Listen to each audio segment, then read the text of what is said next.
의사 때문에 죽지 않는 법. 3부. 대장 내시경 검사. 대장 내시경 검사 이것보다 두려운 검진을 찾는 것은 매우 어려울 것이다. 매년 미국 의사들은 4천만 건 이상의 대장 내시경 검사를 진행한다.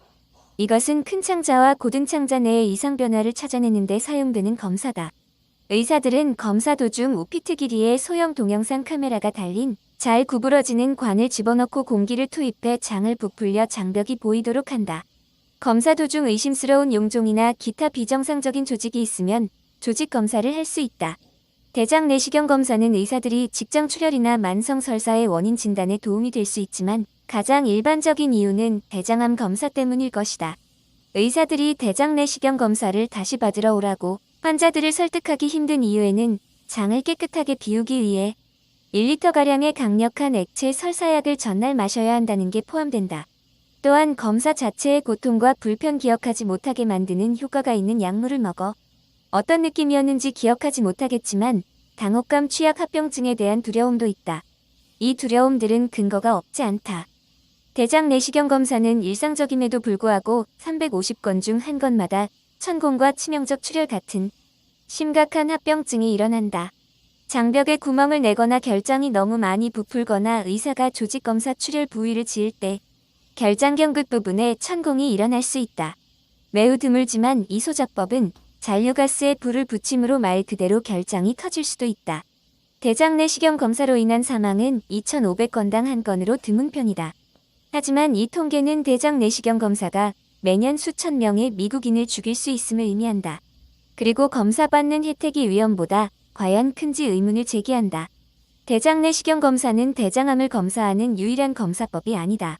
공식적인 예방지침 기구인 미국 질병예방특별위원회는 대장 내시경 검사를 3가지 허용 가능한 대장암 검사법 중 하나로 간주한다.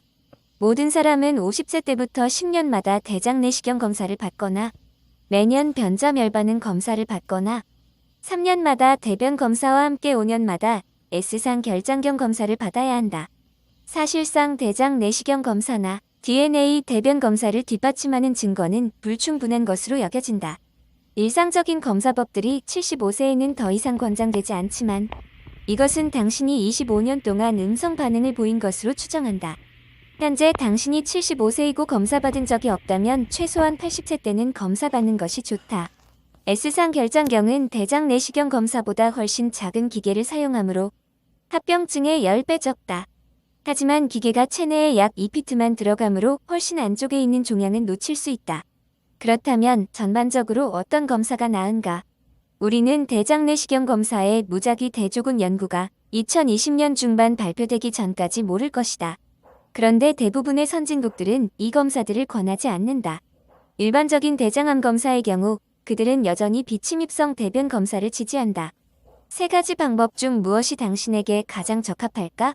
USPSTF는 의사와 함께 검사의 혜택과 위험을 비교한 후 개인에게 맞는 선택을 내릴 것을 권한다. 의사들은 환자들에게 그들의 선택권에 대한 정보를 얼마나 알려주는가? 연구진은 그 답을 얻기 위해 병원 방문자들을 녹음했다.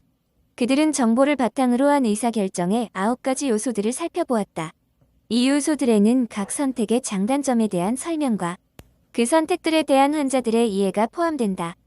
애석하게도 대장암 검사와 관련해 대부분의 경우 조사된 의사들과 간호사들은 이 필수 정보를 전혀 전달하지 않았다. 9가지 요소 중 1가지도 없었다.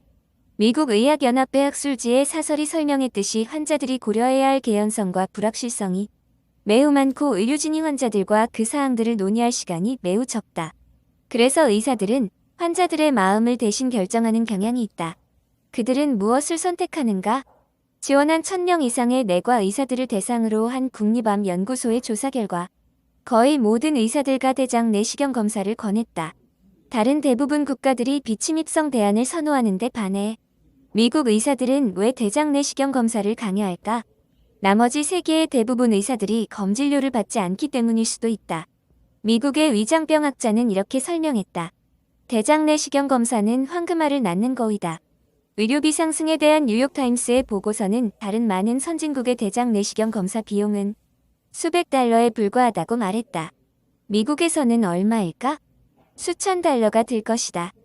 기자들은 그 비용이 최고의 의료 서비스 제공보다 수익 극대화가 목표인 사업 계획과 마케팅 로비 활동과 더 관련 있는 것으로 결론지었다. 비용을 누가 결정할까? 바로 미국 의학협회다.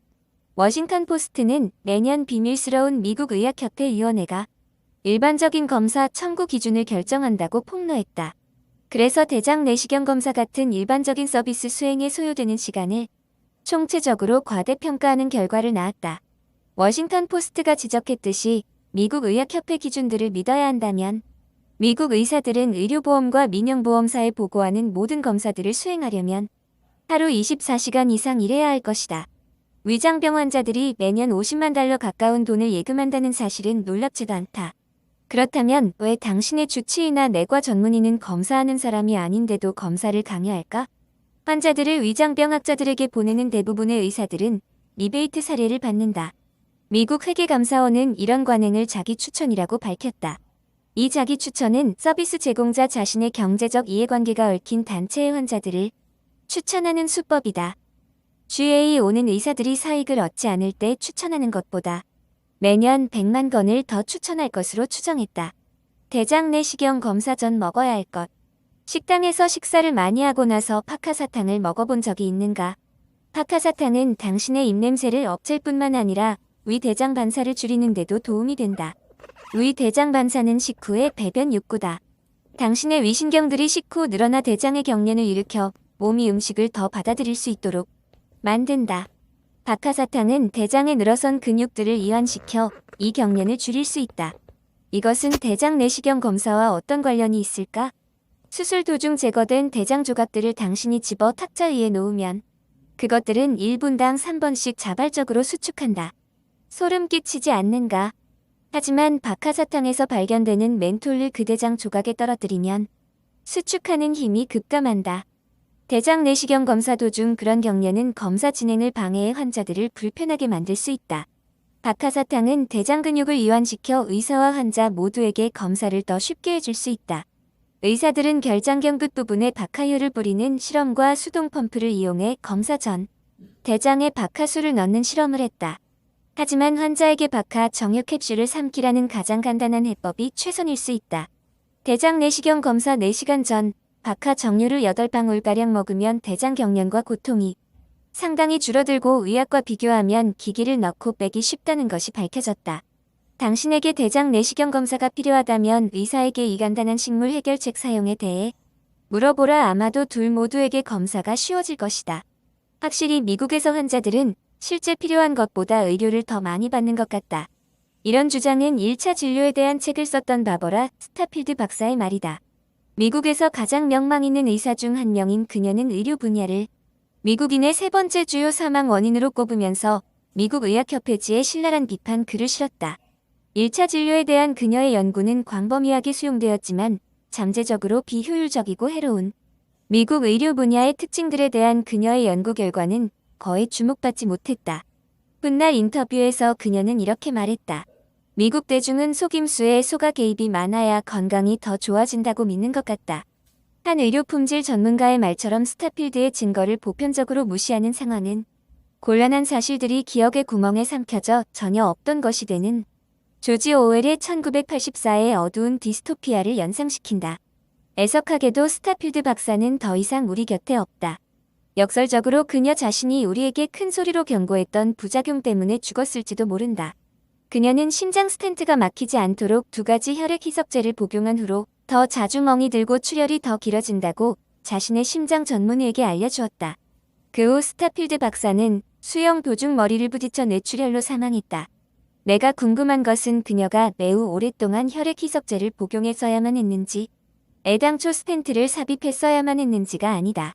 그보다 애당초 그녀가 심장병을 피함으로써 약과 수술을 모두 피할 수 있었는지 알고 싶다. 심장 발작은 자연식품을 먹고 건강한 생활 방식으로 활동하는 여성들의 96%는 피할 수 있는 질병으로 여겨진다. 사부에서 연결됩니다. 발췌 의사들의 120세 건강 비결은 따로 있다 해서